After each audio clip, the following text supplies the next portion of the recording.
বাংলাদেশের অত্যন্ত স্বনামধন্য ব্যক্তি, পৃথিবীতে যার সবাই সম্মান করে এবং বিভিন্ন দেশে আপনার মিউজিয়ামে যে বাঙালির নাম আছে। এমনি মরিশাস আমি গিয়েছিলাম,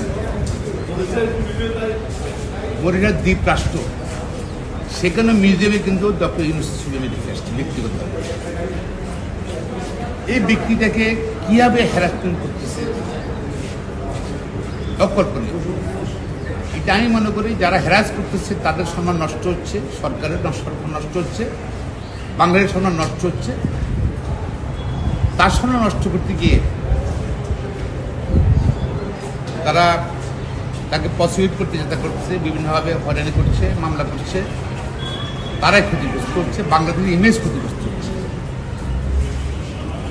ডক্টর ইউনূসকে তাকে হয়রানি করা হচ্ছে, অপমান করা হচ্ছে এবং কেউ কেউ বলে যে শুধু সে নোবেল পুরস্কার পেল কেন, এইটাই বোধ তার দোষ।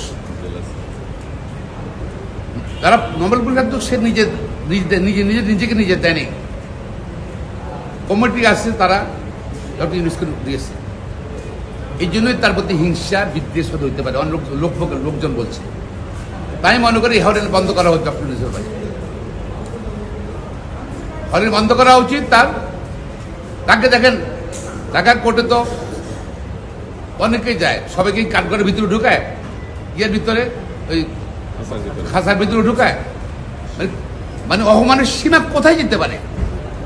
ডক্টর প্রফেসর ইউনূসের মতো লোককে ওই খাসার ভিতরে ঢুকেছে। মানে আমরা এখানে কাউকে সম্মান দিতে জানি না, শুধু আমাকে সম্মান দিলেই আমি খুশি, আর কেউ সম্মান পাক চাই না। বাংলাদেশের মানুষের মুখ উজ্জ্বল করো।